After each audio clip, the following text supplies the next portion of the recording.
Well, hello. Welcome to the Pinfall Podcast, the podcast where I put some glitter on my eyes right quick. I'm your host, Liz. I'm joined as always by my co-host, Marcus. I love how you give me a thumbs up and then you continue doing stuff. Yeah, well, the way I see it is this is like one of those podcasts where like it just does not matter. Wow. Every podcast It's unfiltered, matters. uncut. Have some professionalism.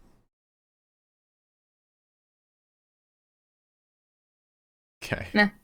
All right. Well, this is Impact Wrestling. It was basically a nothing. It was just a recap show as Liz continues doing her fucking beauty tutorial. This was a recap of Multiverse of matches. Really nothing to talk about here because this happened Friday. This happened Friday, I think, actually.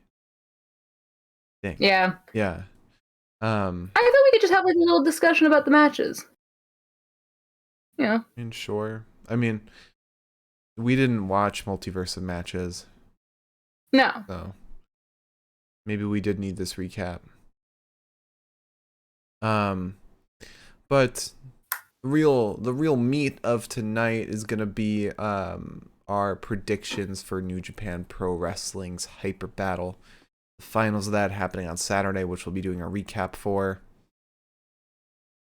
And then Rebellion's not next week, right? Better not be. No, it's the 23rd.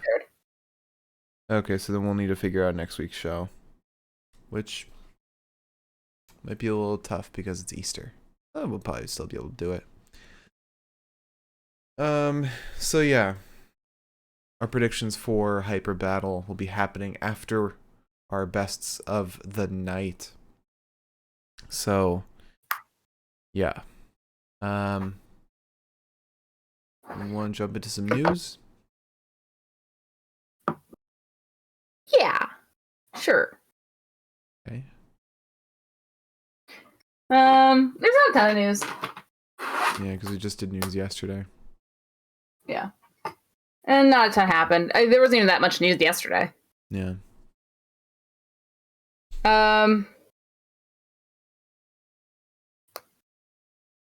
Let me open up the news.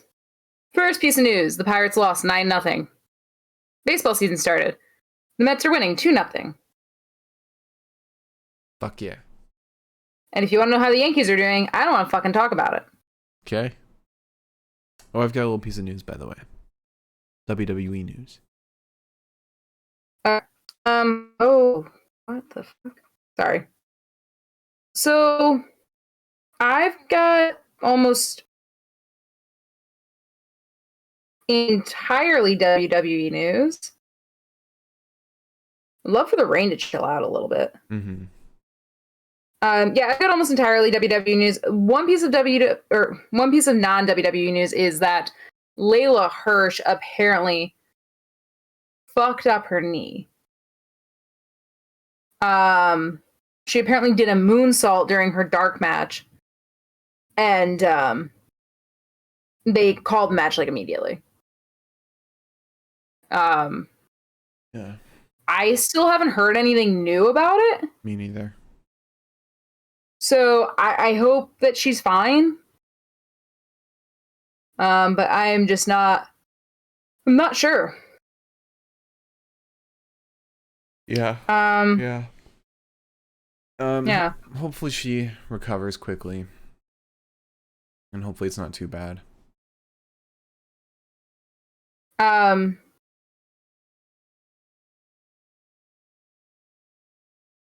Also, apparently Randy Orton, I haven't found any quotes about this, but apparently Randy Orton let loose on the on NXT call-ups coming to the main roster.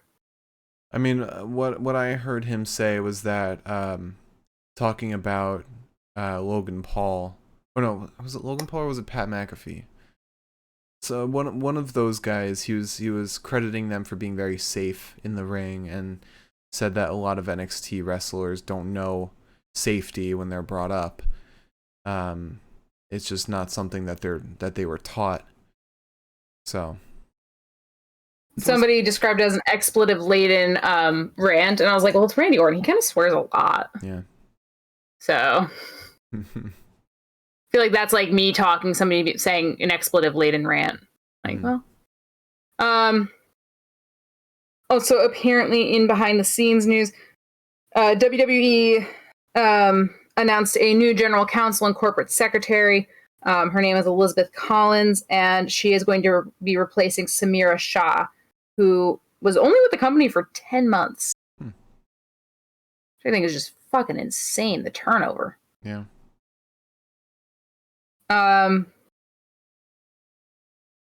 Yeah, so I think that'll be interesting. Also, Liv Morgan is selling her used whip from WrestleMania, the one that she walked out with. Yeah. And if the Wi-Fi would work with me, I would be able to tell you more about this.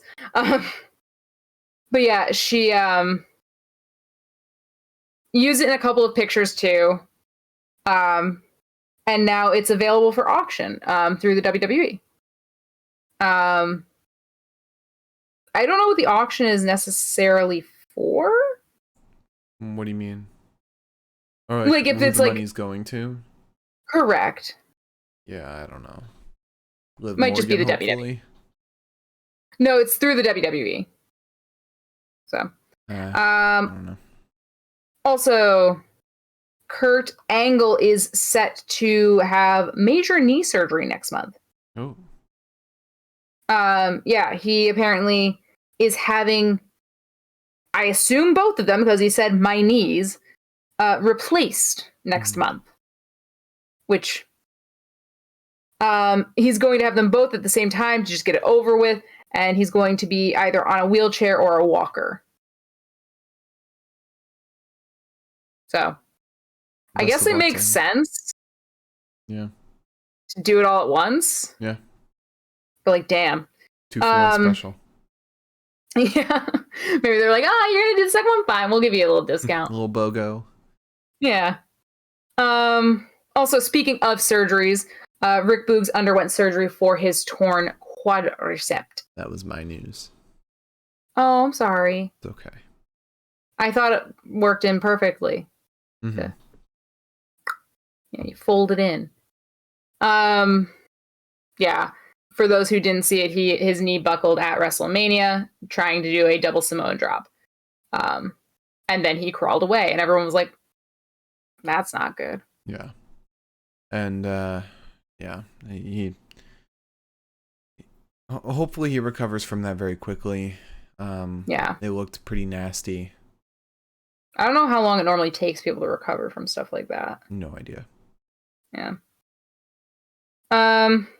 Speaking of WrestleMania, apparently Ronda Rousey, according to Dave Meltzer, the interest in Ronda Rousey like fell off this WrestleMania. That's not shocking.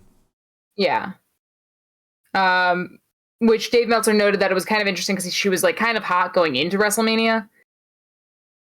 And I think Cody just overshadowed her. I wouldn't even say Cody overshadowed her. Everything overshadowed her. Yeah, well, it's Ronda, so. Bianca overshadowed her. Fucking Stone Cold overshadowed her.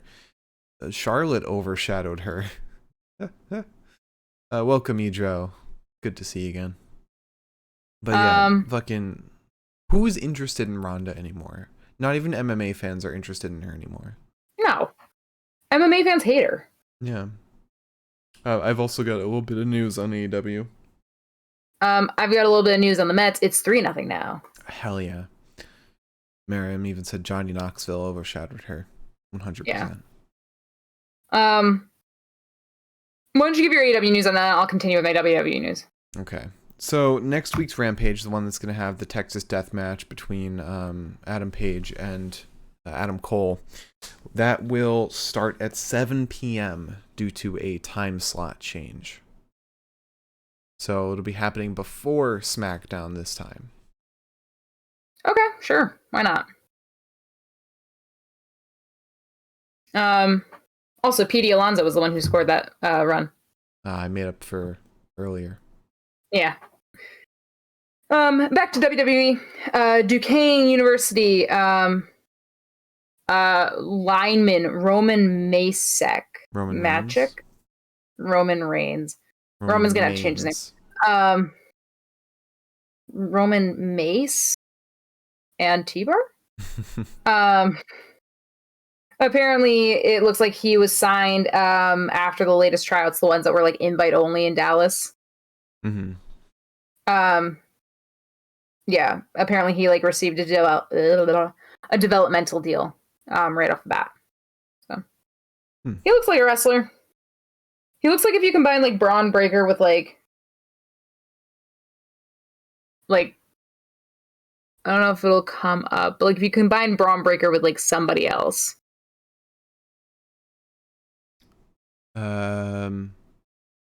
Tucker. Yeah. Okay. Also, in what I think is hilarious news, and you're probably not going to think is hilarious news, guess who was pitched for a call up to the main roster as a manager? Walter. LA Knight. Oh, come on. Why? They're going to take your boy. He's made for being a main roster wrestler. You could push LA Knight immediately to facing fucking Roman. He won't win, but you could push him there because he's fucking good. He's got great fucking promo work. He's got good in-ring ability, great for the main roster. And he's like just by looking at him, you can tell he's not a rookie. So, yeah, perfect manager material. Just like Adam Cole. Yep. Also, in case anybody was wondering, I'm sure everybody was, Lacey Evans is finally coming back. She's set to return for the this coming episode of SmackDown. You know, I watched some clips of her wrestling. She's actually pretty decent in ring. She's decent, but her gimmick is fucking tacky. It is. It is really tacky. I wonder if they'll continue her feud with Charlotte. Imagine, but like without. She comes back and she's like, "I married Ric Flair while I was away," and everyone's like, "She's like, Ric Flair's not paying alimony." God.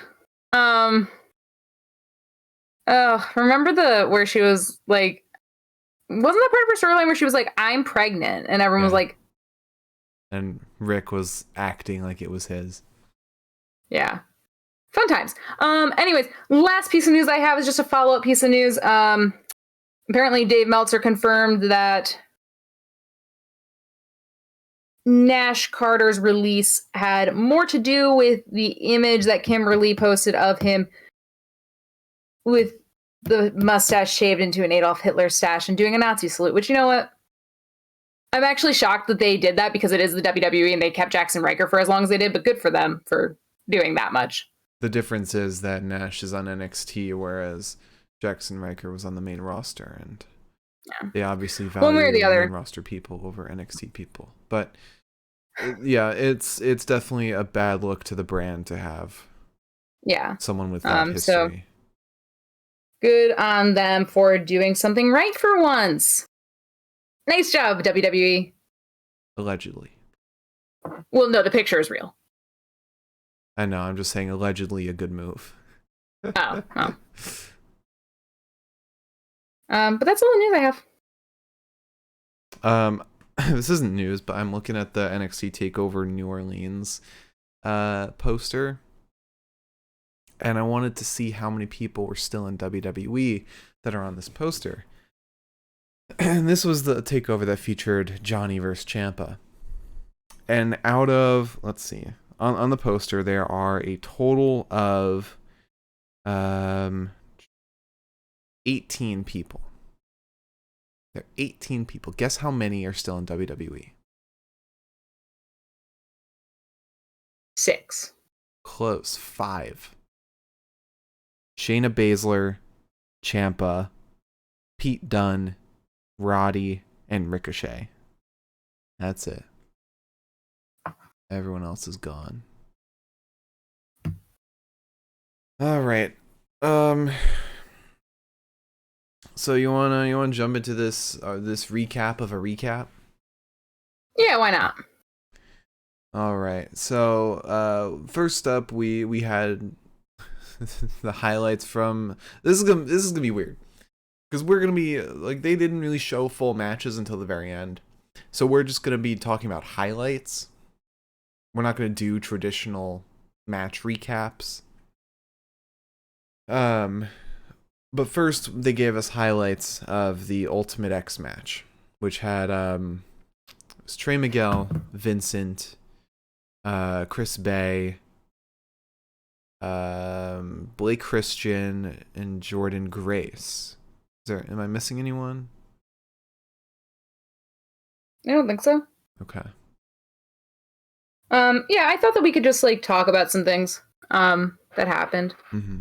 Because at first I was like, oh, I'll take notes, and then I was like, no, that doesn't seem like it's gonna work. Yeah, especially since all these started like midway in the match. Yeah, not only that, but also like what I try to do is I try to get like the highlights, Mm-hmm. and they were giving them to me rapid fire, and I was like, that's not gonna work. Yeah. But yeah, so Chris Bay and Jordan Grace though going head to head was actually kind of cool. I like that a lot, and I'm glad Jordan Grace was in this match. Yeah. They said that she would be the first person to officially hold the X Division title. First woman. Yeah. I say first person. First ever. Never been one before. Yeah, so does that mean that there was a woman who unofficially held it? I have no clue. It was very like I didn't look into it.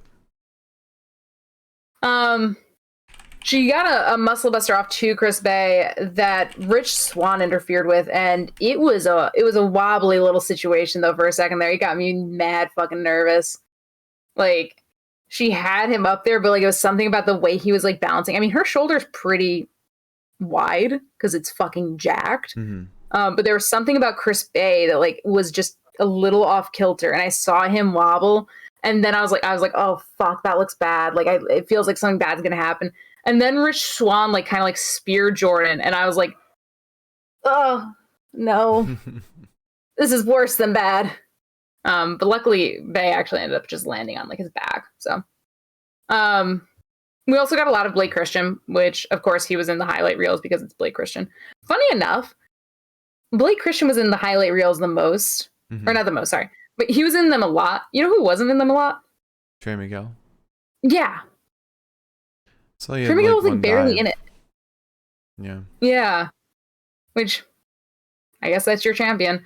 I don't understand Blake Christian. He got fucking spiked on his head and somehow came up on his feet. Mm. I don't get how like gravity forgot some people. Yeah. Like, it doesn't make sense. And I feel like Blake Christian is like getting this like love and this pop that like he never would have gotten in the WWE. Yeah. And I'm happy for him, but it's like, I don't know. But you could even consider that WWE just being in NXT gave him that rub. I guess, but also I feel like a lot of the people like that watch what Blake Christian is doing now are like people who are like, I would never watch WWE. Mm-hmm. But I guess maybe I'm wrong. I mean, there are like a lot of GCW guys who and girls who are into WWE. Mm-hmm. What do I fucking know? Not much. Also, I noticed that like because we haven't really watched a ton of Vincent matches, like I think we've seen a couple in Impact, and then I think we saw him in Ring of Honor. I don't even think we saw him in Ring of Honor because we missed his match at Final Battle. And I don't remember seeing him in any Ring of Honor episodes we caught. I guess my thing is that like it's weird seeing him wrestle. Yeah. Because a lot of moves like require you to like look like a normal person doing normal people things, like movement wise. And Vincent's like whole thing is being like this fucking like wobbly wet noodle of a fucking dude. Mm-hmm. So like watching him like run after somebody. I'm like, when have you ever shown that kind of speed before, Vincent? Calm down. But yeah, basically, at the end of the day, Jordan Grace and Trey Miguel were going head to head for the title. Jordan was like koaling the ropes while Trey was like, I don't fucking know what he was doing. But Vincent ended up taking Jordan Grace down. So Vincent's canceled. So after the match, we get a little promo from Trey Miguel. He says, "Time is ticking. What you witnessed is no fluke. It is me, X Division champ, taking on 5 of Impact's finest. So Meg Bailey, Ace Austin, come Rebellion. If 5 couldn't stop me, what makes you think you will?" Then we get a promo from Mickie James. She said, "Chelsea, I had faith in you. I saw your true colors. That color is Cardona. There's one man I know that has a very big problem with you laying a finger on me. Matt." And then Nick Aldis, like, appears. He says, "Circumstance should be different, and I should be talking about my history with Impact. Matt Cardona took our personal rivalry and took it to a whole new level, so Impact, thank you for welcoming me back." And then we get highlights from the Cardonas versus the Aldises.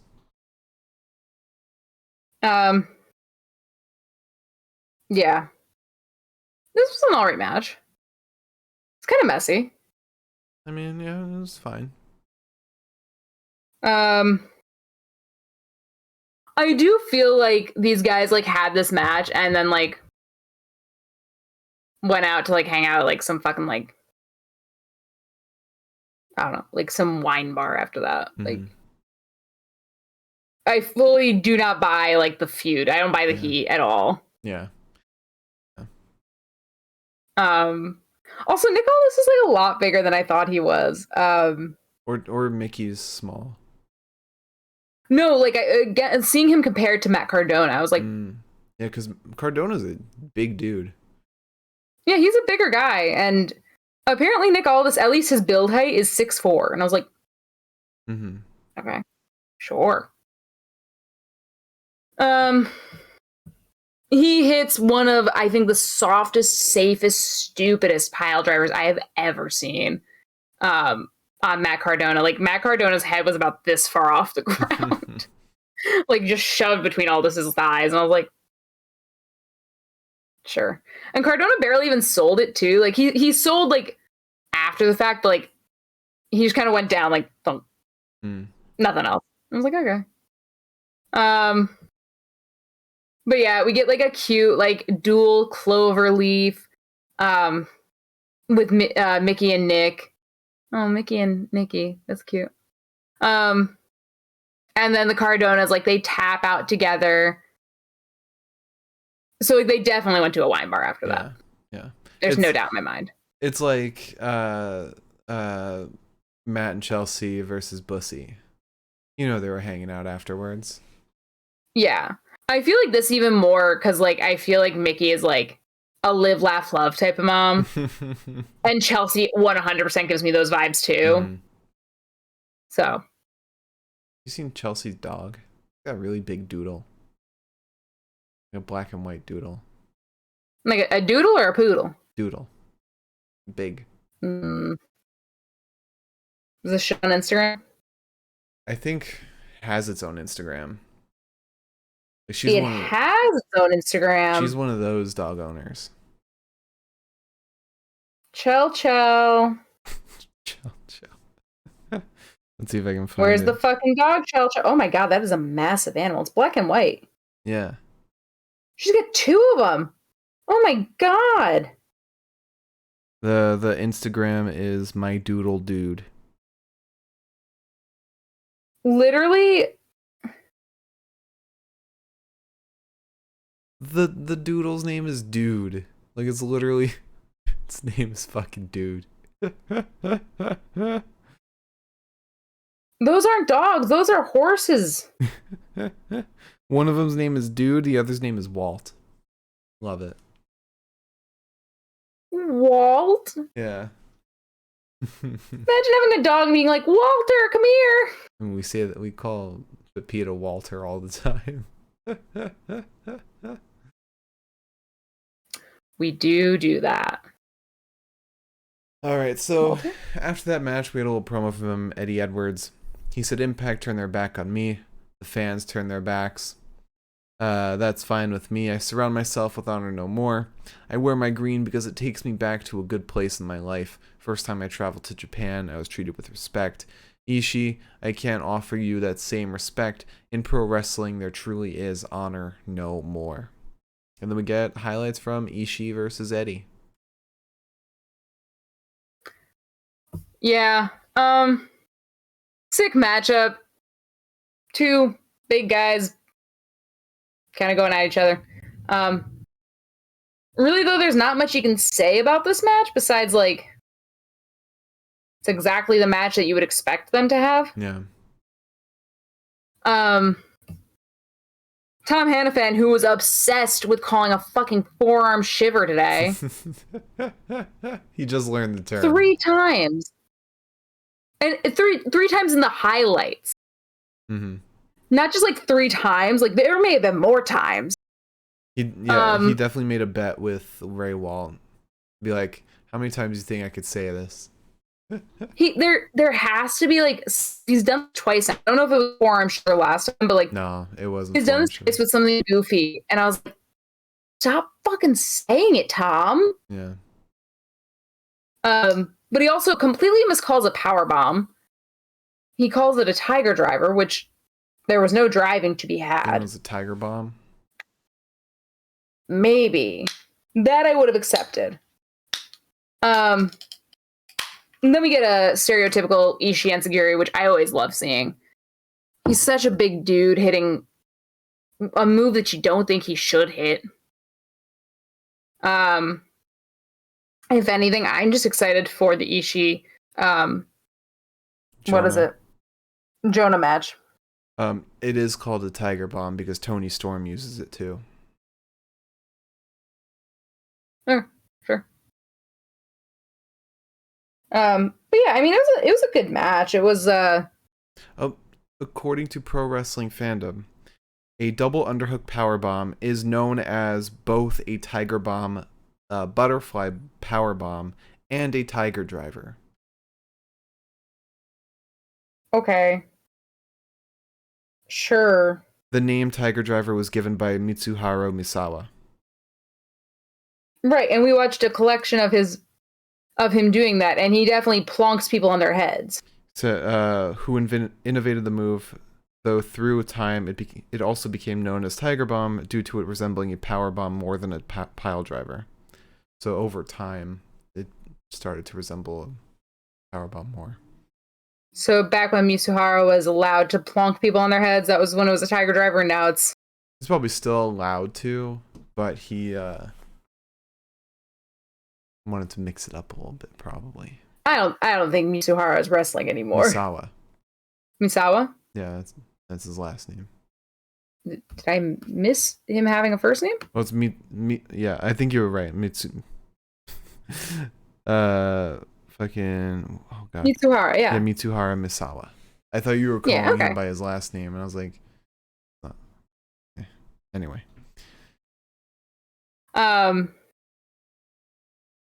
Yeah, I feel like I've seen a tiger driver and I've been like, pile driver type vibe there, but there was no driving in this particular moment. But decent enough match. Mm-hmm. It was neither here nor there, in my humblest of opinion. Yeah, it was. I mean, from what we saw, yeah, it was decent. So then we had highlights of PCO and Moose versus Josh and Jonah. Which also confused me. Why? I just didn't understand why Jonah was on the team with Josh and not PCO. Because they didn't want to have singles matches yet? Or they didn't want to have another singles match with PCO and Jonah until next week. And they don't want to have Moose. But it was a tag team match.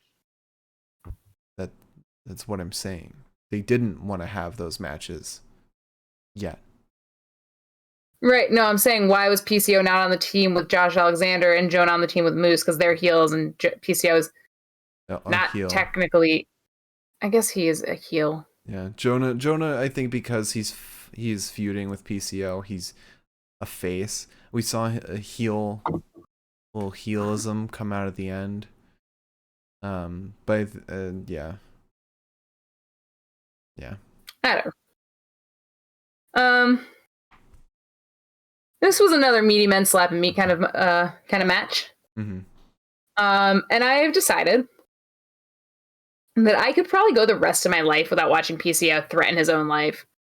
And I'd probably be a happy person. Mm-hmm.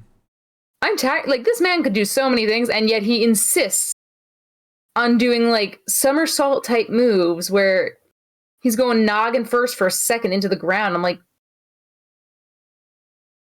stop. Just stop. Please. He's so fragile. Oh, son of a bitch. Damn. Anyways.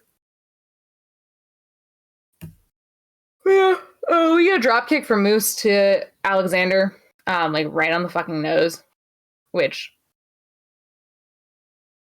fucking scary how much air Moose can get. Yeah. He's a big dude. But then we get I think the match ended with a C4 spike to PCO. Which makes sense. But I also learned what it meant finally. I didn't understand it. I thought I understood it, but I didn't understand it at first, apparently. It was explained last night on Dynamite. Mm-hmm. Because I didn't realize that it was talking about the C4 vertebrae. Huh. Not C4 like the explosive, which I'm sure there's a double meaning. Yeah. I'm sure. But for someone like Josh Alexander, who's very technical, yeah, it's cool. Yeah. And somebody who also fractured his vertebrae once, I think. Yeah, you think that's why he named it that? He's like, I fractured mine, so now I'm gonna fracture yours. It's like, I know how to do it now. Yeah. Then we got highlights of Jay White versus Chris Saban. Oh, and what a match this was. Saban's beating the piss out of Jay, but Jay slapped the shit out of Saban. Like, his chest looked like ground beef.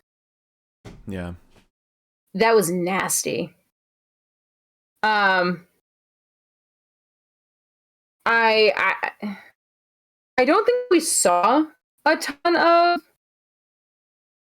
those moments, per se. Mm-hmm. But yeah, he had an interview afterwards where he shit. Also, it's so fun watching Jay White wrestle. It's even more fun though to see Alex Shelley's tweets about Jay White lately. Have you seen them? No. So Impact, because the Blade Runner and the Shell Shock are like the same move. Mm-hmm. And Impact tweeted that Alex Shelley and Jay White are in a battle for the Blade Runner, to see who could get their move off first. And Alex Shelley retweeted it and wrote an asterisk and then wrote Shell Shock and said, "My guest room he half-assed cleaned for a year and a half says so." And then later on he posted a clip from a different match where Shelley hit the Shell Shock. Mm-hmm. And Shelley retweeted and said, "Original Blade Runner, Jamie, I told you no eating in your bedroom." I fucking hate them. Anyways, just had to bring that up. But Jay makes German suplexes look so fucking good. And then his fucking Uranagis? What the fuck? I've never seen somebody get that much air. Yeah.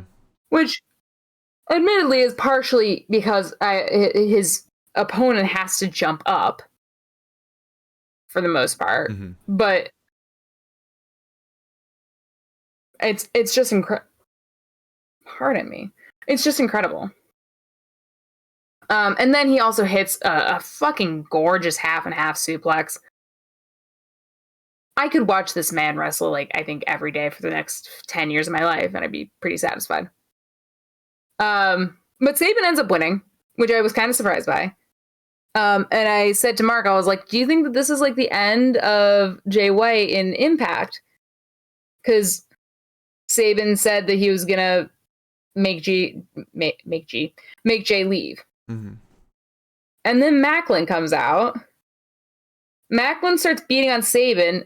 Jay pulls him off, and I was like, but then he goes on to beat Saban. And then he and Macklin have a bit of a standoff, and like he's like, oh yeah, fine, I'm gonna leave. And then the moment Macklin has his back to him, he hits him with a low blow, and I was like,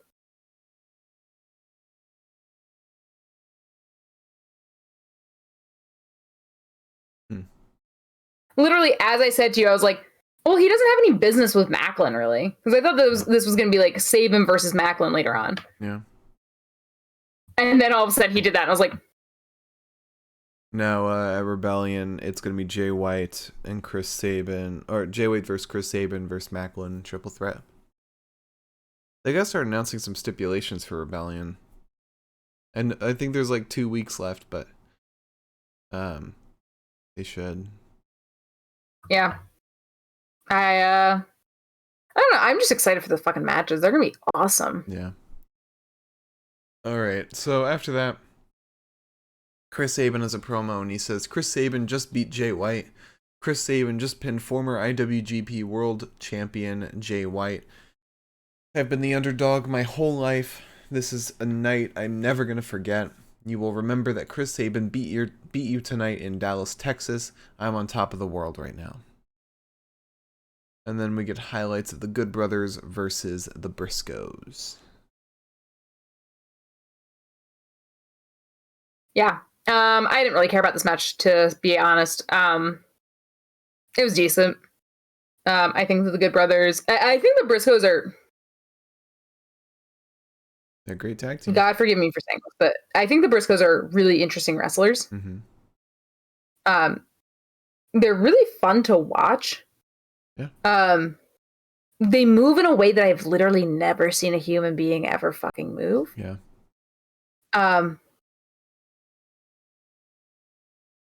But the Good Brothers are just so fucking boring to watch. They are. They don't do shit. They lumber. Doc Gallows Yes. lumbers. Even Carl Anderson lumbers. You'd think he'd be a little quicker, but no. Yeah, I wanted to be like, oh, like two pretty legendary tag teams are fighting each other.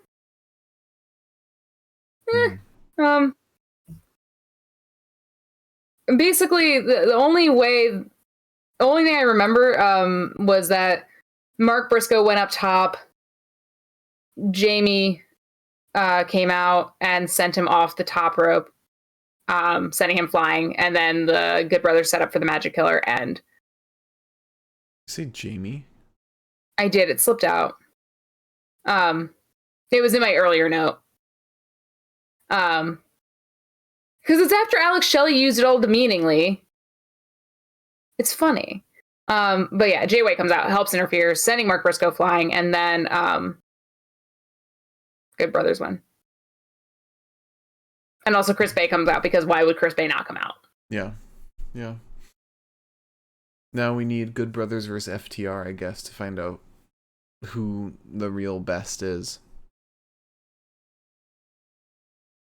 So then we had an interview with Deonna Purrazzo, talking about the new interim champion for the Ring of Honor women's title. She says, I don't care whatsoever about the fact that there is an interim ROH women's champion. I am the legit ROH women's world champion. What's even more ridiculous was last time we saw Mercedes in Impact, she was tapping to me. And then we had highlights of the Champ Challenge at Multiverse of Matches between Deonna Purrazzo and Fabi Apache. I think it's Fabi, but yeah. Mark. Tom said Fabi at first, and then I think he corrected himself later on. Okay, I was going to say, I thought I heard him say Fabi. They said Fabi, they said Fabi. It was very weird. But yeah, I didn't really take any notes on that because I didn't know what the fuck was happening. It really wasn't that stellar of a match. It wasn't all that interesting. It wasn't, especially because like I don't know. Maybe I'm like, hang on. Is she like? I know that she's with AAA. Is she? Yeah. She was trained by Kong. Oh, cool. But yeah, she just wasn't that interesting to watch. And maybe it was just that match. Maybe there's something we were missing. Mm-hmm. Or maybe the highlights just didn't do it any service. But Deanna kind of stomped her. Well, yeah. That's all the Champ Challenge has been. That's true. Aside from Chelsea Green. Even that actually was a little bit of a stomp. Yeah. But after the match, Taya Valkyrie comes out and challenges her for the AAA Reina de Reinas title. And then Deanna had a promo saying the woman that sends you packing out of Impact was just the champ. And now 18 months later, same thing, but now I'm the champ. Want a date for Rebellion? You got it. The champ is forever here. I want Taya to win just so she'll stop saying champ. Oh my god, please. Taya then had a promo. She said, we all know she's champ because she won't stop saying it. I had to come all the way back here to shut her up. I never lost the title. That at Rebellion, I will become a 4-time AAA Reina de Reinas champion. And then we had Mike Bailey versus Alex Shelley full match. This was a lot of fun. I don't think let's not do a match of the night tonight because there'll be just one. Yeah, no, that's silly. But yeah, Shelley must have been thrilled. He got a fucking handshake at the beginning of this match. Yeah. That is so much more than he has received from anybody. Yeah. In Bullet Club. He's also gonna be fighting. I forget the name of the event. It's not. It might be Devil in a New Dress, GCW, but Alex Shelley's fighting Jordan Oliver. Oh wow! That'll be another handshake. That's exciting for Jordan Oliver. Yeah. He's like what, 21? No, you're thinking of Nick Wayne. Oh no, Nick Wayne's like 16. He's like high school. Yeah, I think Jordan Oliver's about that age. Yeah. But yeah. We get a Fisherman's DDT. And then poor Bailey. Bailey had wrestled so much this weekend. And he's like bruised up. He's got a cut on his side. Little dude needs a fucking nap. He doesn't need a wrestling match. And now he's gonna be fighting Suzuki soon. Is he? Yeah, Devil in a New Dress. Let my boy rest. I think he's fighting Bandito too. Or did that already happen? I think he already fought. I think that was at fucking WrestleCon, wasn't it? No. Yeah, no, Bandito fought Bailey. Unless I'm thinking of someone else. Oh yes, no, he did. Sorry, that was like the first match. Right. And that won like best match of WrestleCon. Who am I thinking of is fighting Bandito at GCW? I'll get back to you. Do you know, like, I've mentioned this before. I cannot believe that Bandito is like our age. Yeah. I think he's like a year older than us. Yeah. I did not realize that.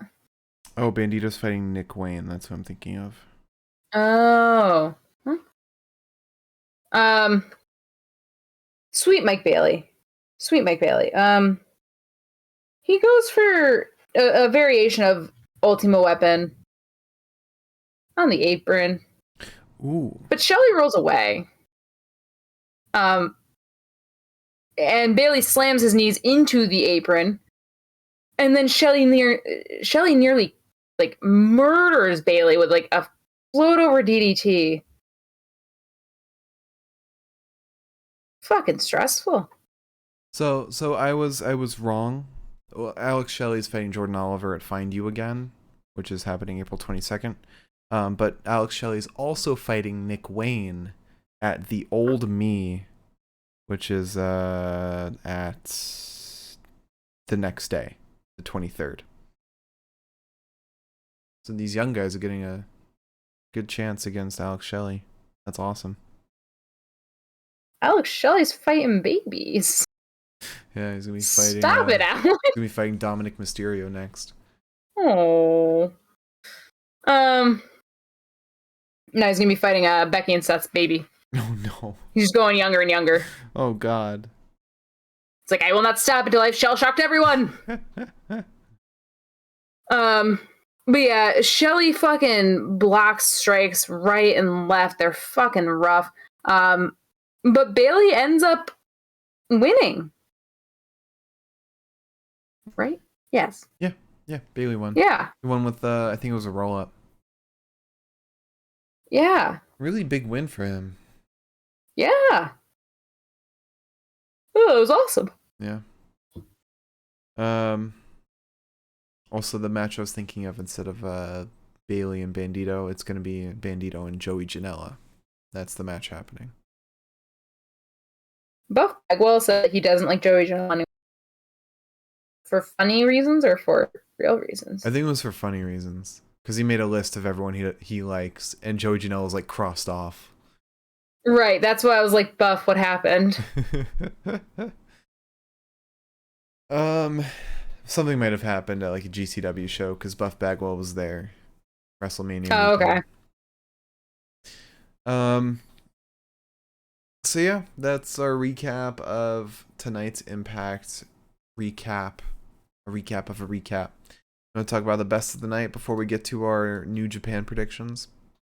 Yeehaw, cowpoke. Alright, so I guess we'll just do Wrestler of the Night. Mike Bailey or Alex Shelley? I'll give it to Mike Bailey. He did a great job. I agree. Alright, let's do our New Japan Hyper Battle predictions. I forget that my camera is attached to my laptop, so I just turned it because I was like, I've got to focus on typing now. Mm-hmm. Oh my god, you know who's pitching for you right now? Who? Fucking Ottavino. Really? Have fun with that, dude. Nah, it's good. You got a 5-1 lead. You're fine. You say that. Okay, there's Hyper Battle. Alright, do we want to include the warm-up matches? Oh, there's 6 title matches happening. Oh god. Yeah, there's a lot of matches. Let's include warm-up. Why not? I guess these aren't really warm-up matches. So first one is God,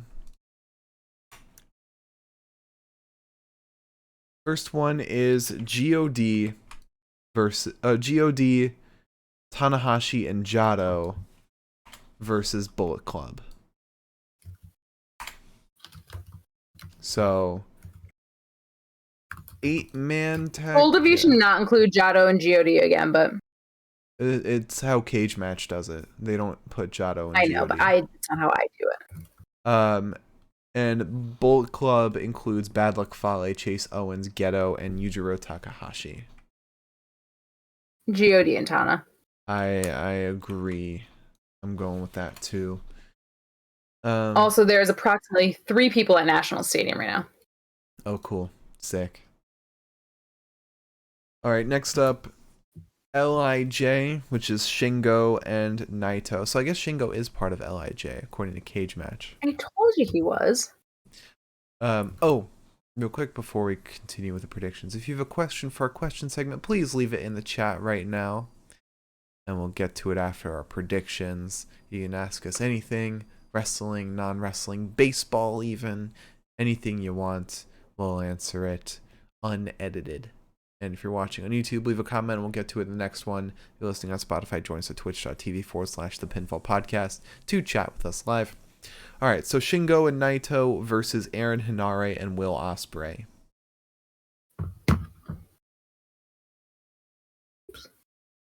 There you go.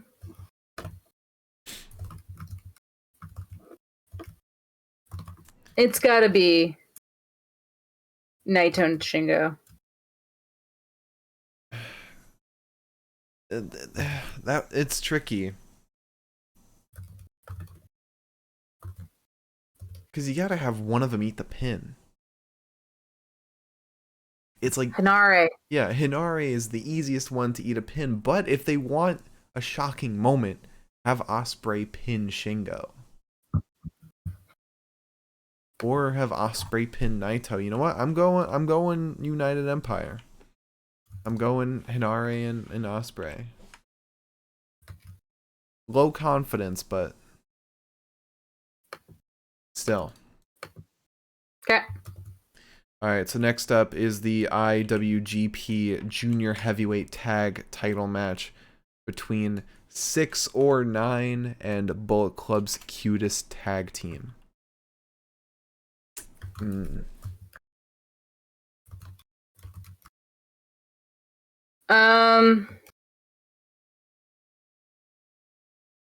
I would say Bullet Club's Q's tag team.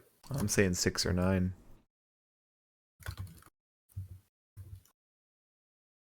I think they'll hold on a little bit, being the 69th tag champs. Alright, so next up is Toru Yano versus Taichi for the King of Pro Wrestling title. Has it been decided if it's sumo or not?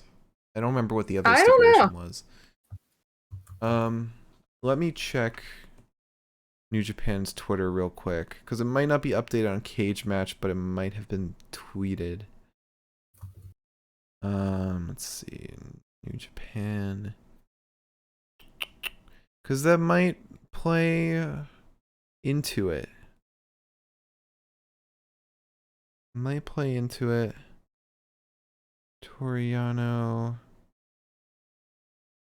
Oh, I don't think we'll find out until the day of. I think that's how they did it last time. But I'm gonna say Toru Yano. I said that as well. All right, next up, this is gonna be tricky. I think Suzuki-gun is going to come out of this with nothing, and they're gonna be like, or not Suzuki, sorry, Dangerous Tekkers is gonna come out of this with nothing, and they're gonna be like, we're gonna focus on being a tag team again. Okay. You could also say Suzuki-gun in general could come out of this with nothing, because Despy might lose his title. But we'll get to that soon. So. But yeah. So now, Evil versus Hiromu Takahashi for the Never Openweight Championship. This is tough. I don't think this is tough at all. You don't think so? No. Because Hiromu's been on top. Will they want to... is the go-home math good? Although the go-home math... No, that was with Sho and Yujiro, I think. They stomped Despy.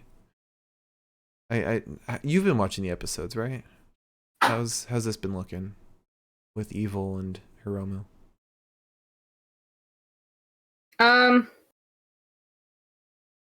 Honestly, I can't quite say. Hiromu's just been cutting really good promos, is where I'm coming from. Okay. I'm saying Hiromu. It's low confidence again, but it'd be a really good story if they did it.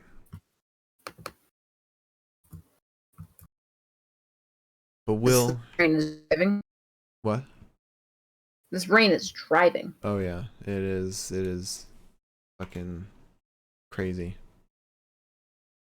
Alright, so next up, the IWGP Tag Title match between Bishamon and Great O'Khan and Jeff Cobb.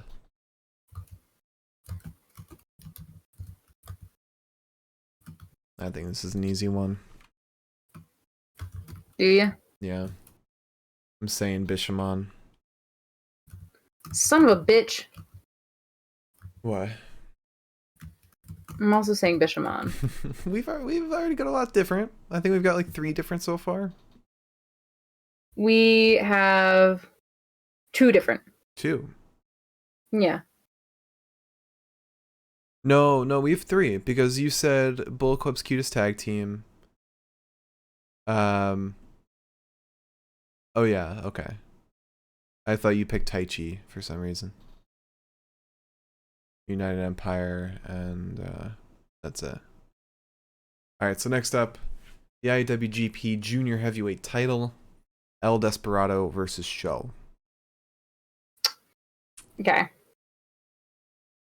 Oh god.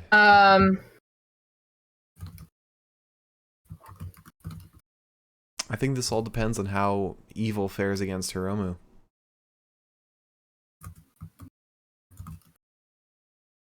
I think it's El Desperado. You think so? I think so.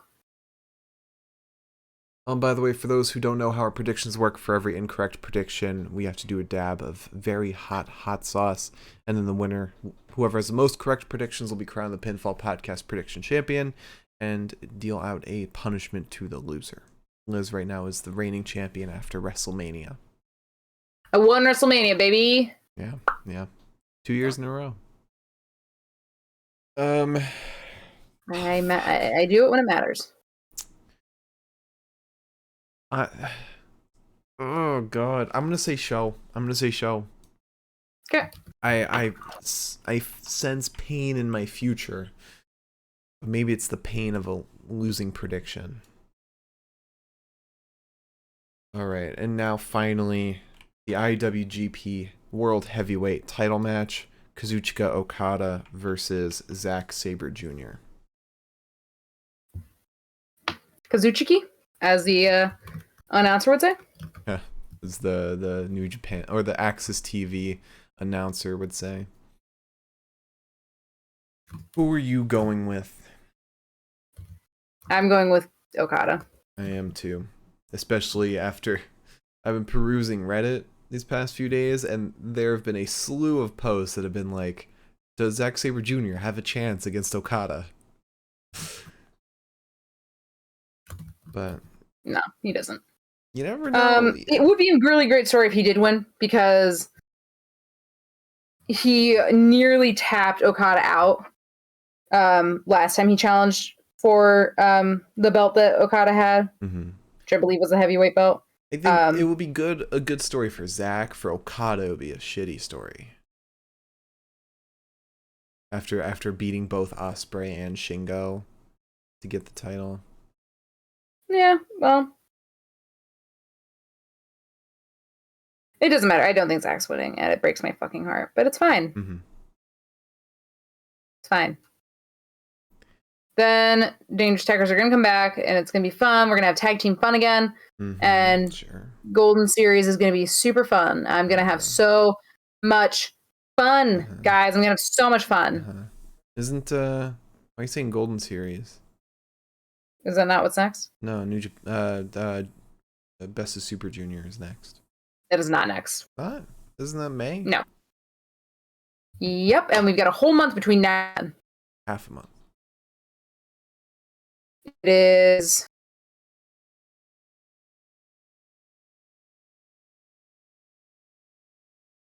Let's see. Hang on. It is Golden Fight Series. Golden Fight Series? Is that different? From Golden Series, probably. I think Golden Series was the year. But it's Mutiny on the 10th, which we're not going to see until like July. Windy City Riot the 16th.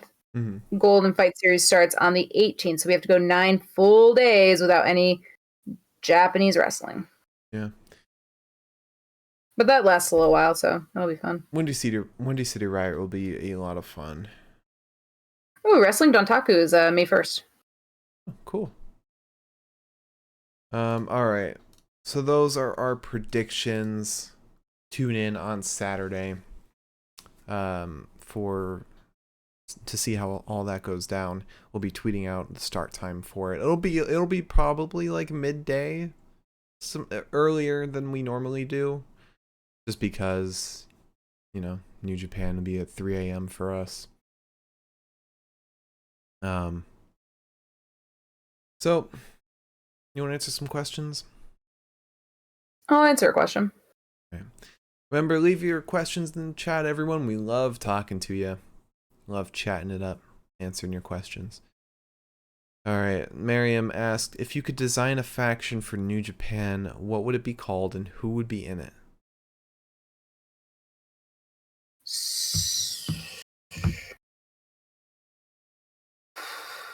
I'll let you go first. Or do you want me to go first? You can go first. I'm not good on the fly. Well, my ideal name and concept would be United Empire. That would be my ideal. But what would it be called? If I had to come up with a brand new faction, God,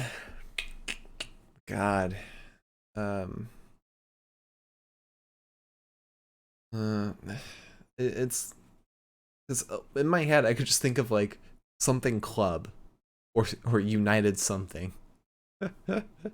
So mine, while you think of your title, mine, as I'm sure Miriam can guess, is just going to be technical wrestlers. It's just going to be that. It's going to be some scary ass people that want to break your arm. Mox better be on that team. Sure, why not? Yeah, we're gonna get like Mox. We're gonna get Zach. Taichi's not technical, but I'll bring him just so Zach has a companion. I'm gonna get all the scary guys. Tim Thatcher, you know. But the name of the club is going to be like a Fall Out Boy song title. It's gonna be so fucking long. But I'm going to force every announcer to say it in full. And if they try to shorten it, I'm going to be standing over there. You say every announcer, like it's not always just Kevin Kelly. Chris is there sometimes. There are the actual Japanese announcers. Yeah, they wouldn't understand your demands anyway. I would learn Japanese for that specific purpose. Okay. Mine would probably be the first one that came to mind was American Alpha.